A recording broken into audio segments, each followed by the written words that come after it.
Ako sam dobro razumije, pitaš zašto sam radio ove prve filmovi i zašto sam ovaj radio.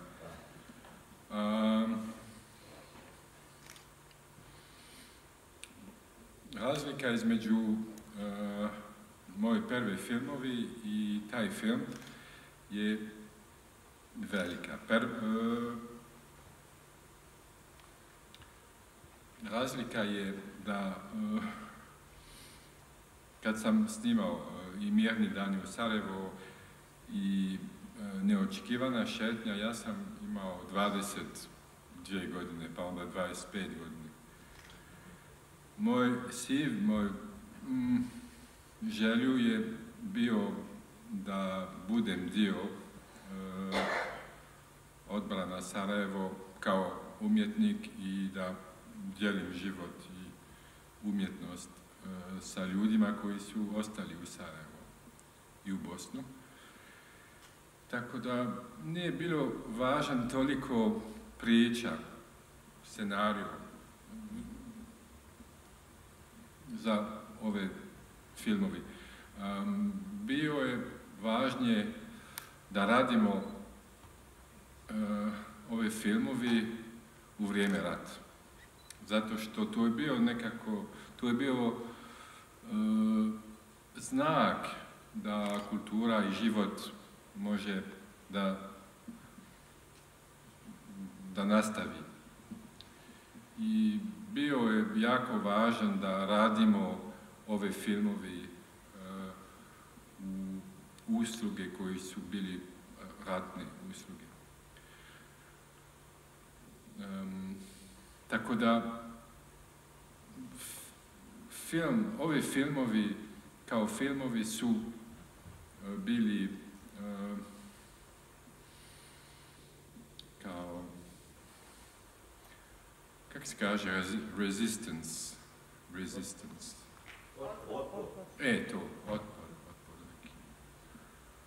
I kao, na primjer, u Sarajevu i sigurno i ovdje,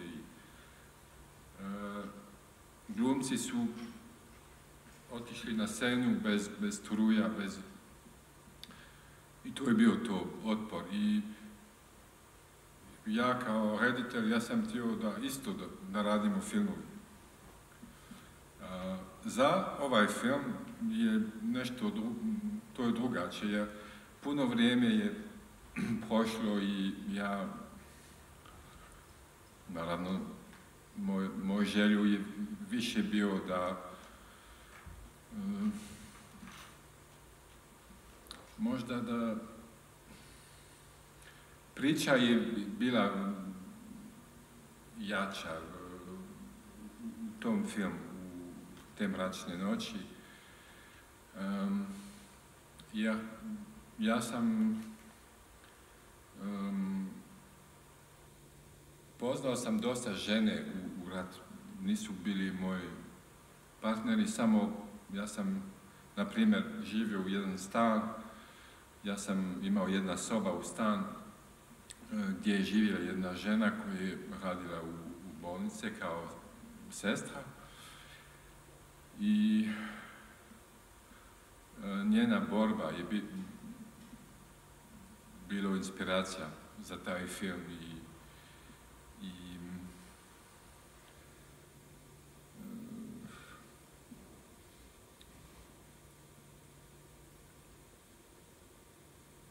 ne znam da li može jedan muškarac da radi film o ženama. To vi žene koji ste tu možete to reći, jer taj film ima pravi neka komunikacija sa vama, to ne znam. Ja se nadam.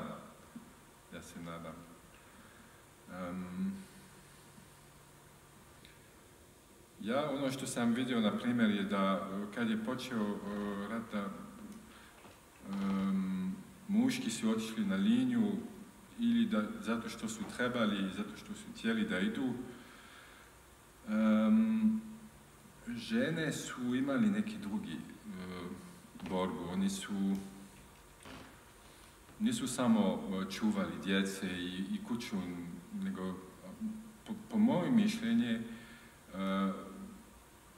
muškarci su poludili na neki način. Oni su izgubili neke granice zato što nisu više imali te granice. Jer kad su otišli na liniju, izgubili su prijatelji, pa kad su se vraćali kući, oni su bili potpuno... Ti si pričao Senad Bašić, na primjer. Ja sam živio sa Senadom 6 mjeseca.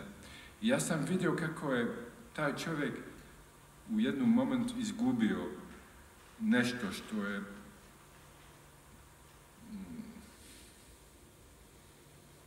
izgubio, on je poludio. To je trajalo moment. A ženama u taj moment su bili, kako bi rekao, jedna snaga koja je držala ono što zovem normalnost. Nešto što je više psihički normalnost, naravno. I zato sam htio napraviti taj film, da se ne zaboravi kako su ove žene, kako su te žene držali i svoj muž i naravno čitav grad. Zato sam htio praviti taj film.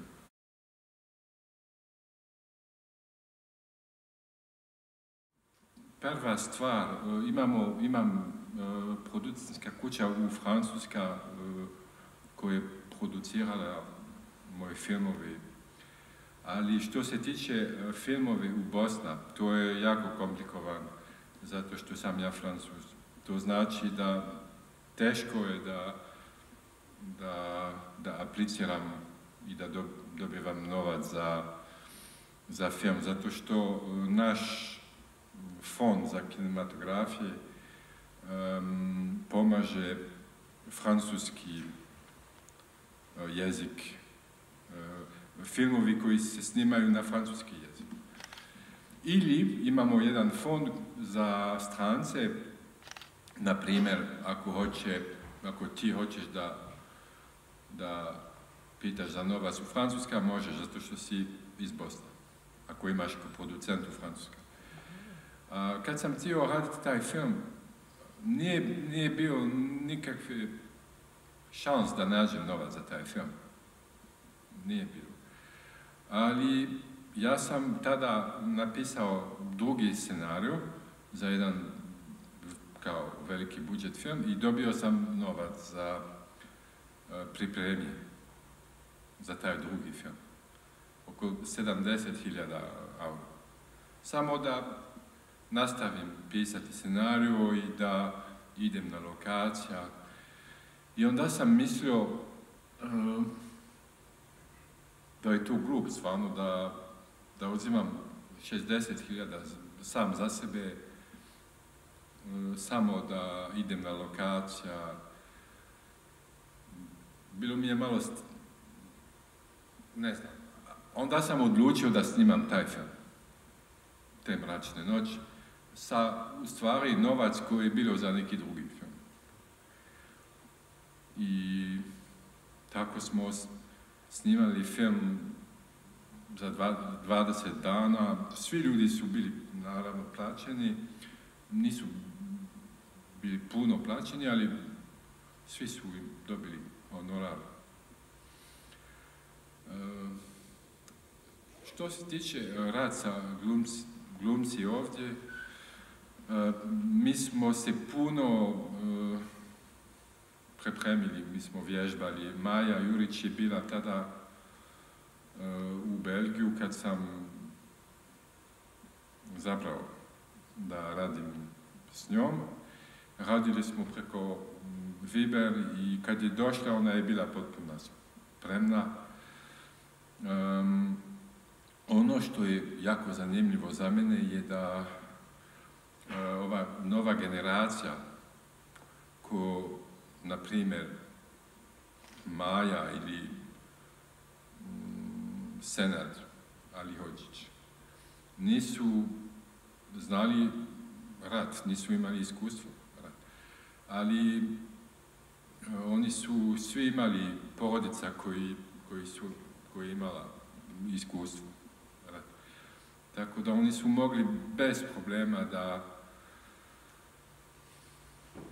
da glume neke situacije gdje u stvari su trebali biti autentični.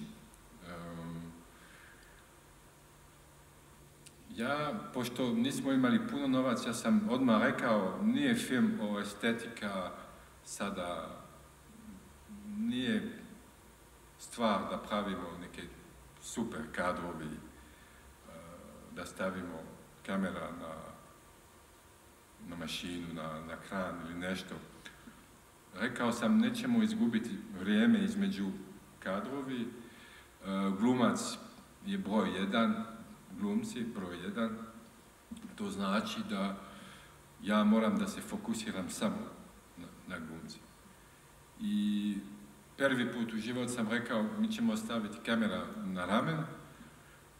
To nisam nikad prije radio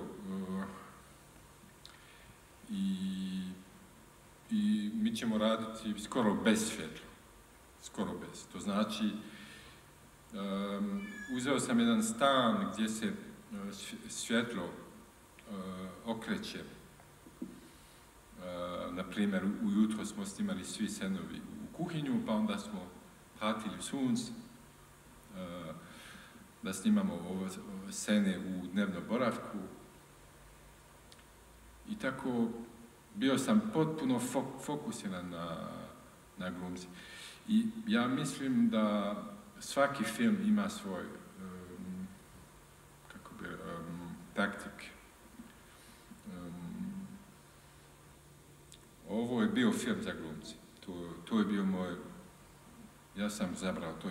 Ja bi mogao da radim neki drugi film, na primjer, da pratim glumci sa kamerom, ali ja bi onda izgubio puno vrijeme. I ja vjerujem da za svaki film morate zabrati šta je najvažnije, jer ne možete sve raditi. Ne možete... Na primjer, sada kad gledam taj film, ja mislim bilo bi možda bolje da pratim kao, na primjer, Dardenne Brothers, da pratim glumci, ali to bi bilo neki, ne samo drugi film, nego to bi bilo sigurno, ne bi bilo uspješno. To.